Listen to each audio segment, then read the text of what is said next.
it's Amanda from the Fiction Fairy, and today I am bringing you a review. And the review today is on Hopeless by Colleen Hoover. And I just recently finished this book maybe 2 weeks ago. This is a new adult book, and it was really good. So first things first, let's talk about the cover. The cover is absolutely gorgeous. It has these nice shades of like blue grays, a girl like laying almost on, it looks kind of like a nice shag carpet. It just looks very serene, but not in like a nice way. Serene, kind of like almost in like a painful way, like it hurts her to even get up. So I really love this. I love that Colleen Hoover's name and Hopeless are raised, so you can feel them when you touch it. I think that that is kind of like a nice little touch to the book. So the things that I really liked about this book were the character development was really, really well done. And even though it's new adult, it didn't have like a lot of sexy times that were kind of like, oh my gosh, close and shield my eyes. So I really liked and appreciated that, especially because it was my first new adult book. The things that I disliked about it were that I sometimes got very frustrated with the story, especially towards the middle. But what I have seen from other people who have read other Colleen Hoover books, that that's kind of a main theme in her books, that she wants you to get a bit frustrated with the characters somewhere in the book, because when it resolves itself, all the things that you were frustrated with kind of make sense. So those are things that I didn't like, and they did end up making a little bit more sense towards the end, but I didn't particularly care for that too much. Hopeless is about a girl named Sky and a boy named Dean Holder, and they just call him Holder instead of Dean.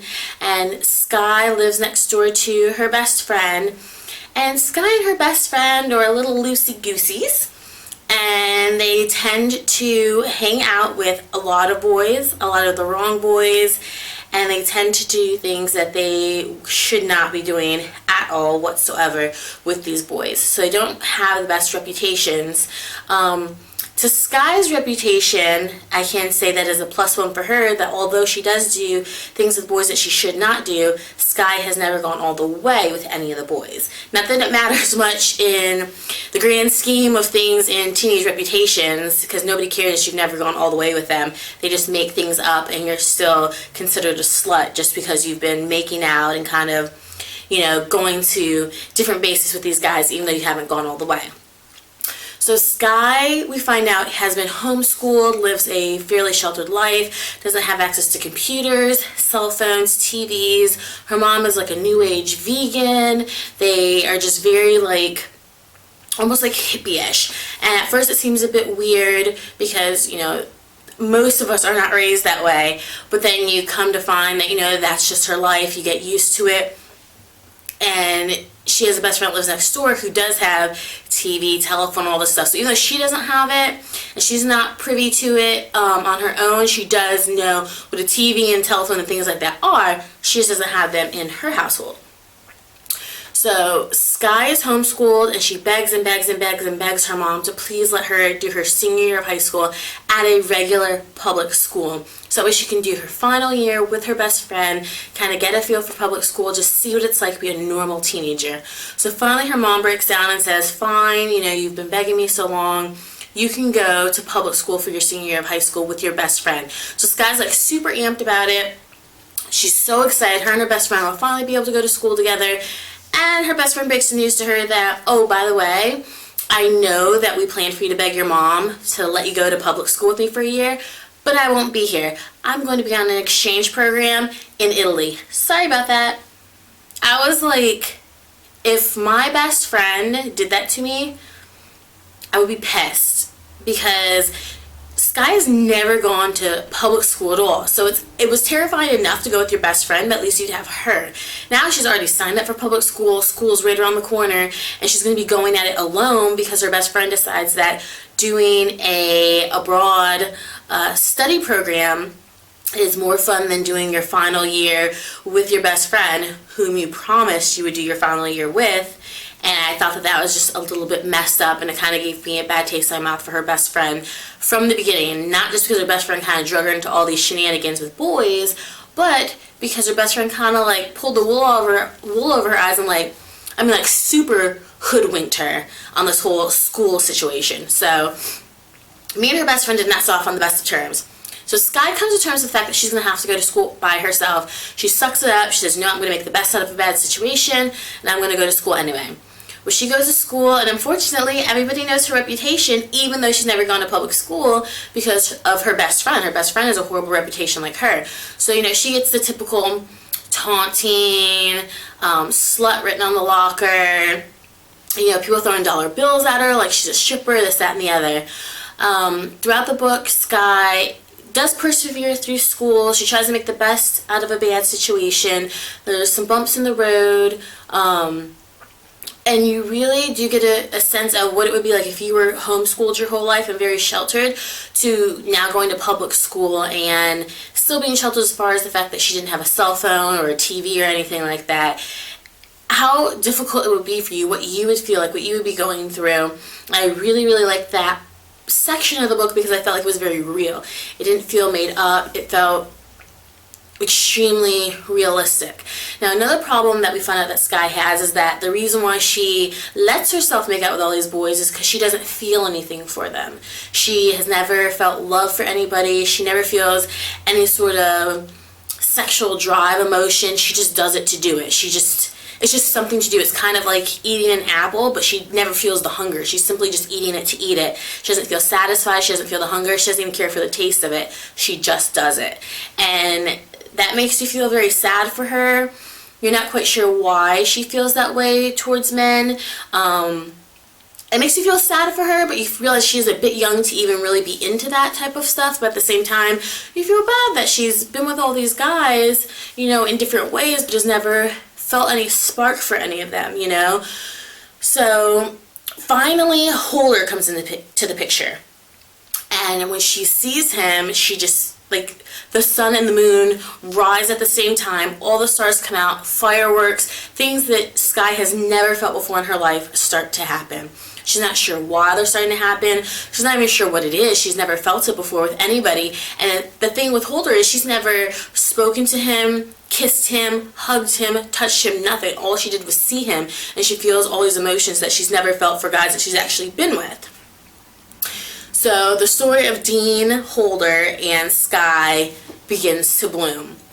And it sounds like it was insta-love because of the immediate feeling she had for him, but it didn't play out necessarily that way in the book. It was more like not a love at first sight, but not a I had to get used to. I don't really know how to explain it, but it was done really well. It wasn't this like how sometimes in young adult it's like an instant love and they would die for each other like Romeo and Juliet. It wasn't like that. Although she had these extreme feelings for him inside, it wasn't an insta-love type, we're going to run off and get married to each other thing. Their relationship was extremely beautiful. Holder has his own set of freaking problems. I mean, he has rumors that are following him around. You know, he knows about Sky and her whole rumor factory. And he is one person who is less judging than others because he has his own rumors following him. So to watch their relationship develop, their friendship develop, it was just absolutely beautiful because you got to see Holder develop as a person and you got to see Sky really develop as a person, especially because at the beginning of the book we see her so sheltered. The book gets halfway through and you're like, yeah, you kind of think you know where it's going, and things are coming out about Holder, things are coming out about Sky, you know, their friendship is, you know, moving along, and you're like, well, okay, I think I know where this is going, this is a good book, nice contemporary. And then it takes just a huge turn in the book, and revelations I did not see coming happen. I mean, it literally blew my mind when the revelations happen. You know exactly when they happen. Anybody who's read Hopeless, you know exactly what I'm talking about. It's just, it was more than like I could even like take in. It was just, it felt exactly like a Lifetime movie. I was just like, holy crap, this has to be like a Lifetime movie, and this would be an excellent Lifetime movie.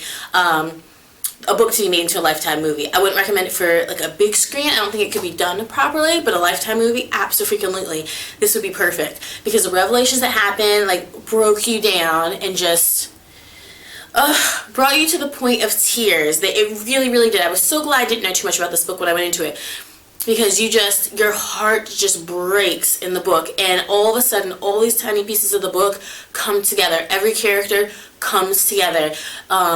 Every frustrating factor comes together. Every factor where I had a question mark and I was like, what in the frank is going on here, comes together. You learn just so much. The backstory that's not really revealed at the beginning of the book, all of a sudden at the end of the book, makes 110 complete sense. It all just comes together, and you're crying, you're angry.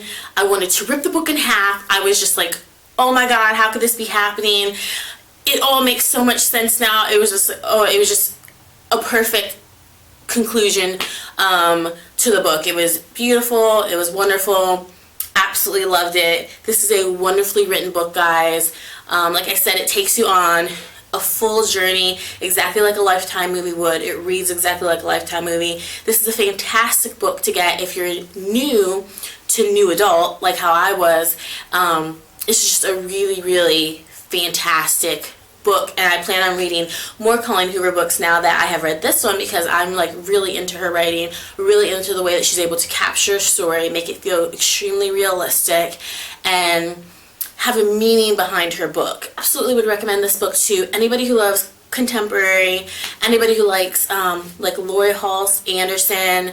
I would definitely recommend this book. If you're just getting into new adult, I would highly recommend this book because it's absolutely wonderful. If you love Lifetime movies like I do, and Lord knows I love Lifetime and LMN, I'm hooked. I'm drawn in to any Lifetime movie that comes on. I would recommend this book because, like I said, it reads like a Lifetime movie, and Lifetime should buy the rights to this book and make this into a Lifetime movie because it would be absolutely fantastic. So if you don't know where I'm going with this, guys, I gave this a 5 out of 5 cupcakes.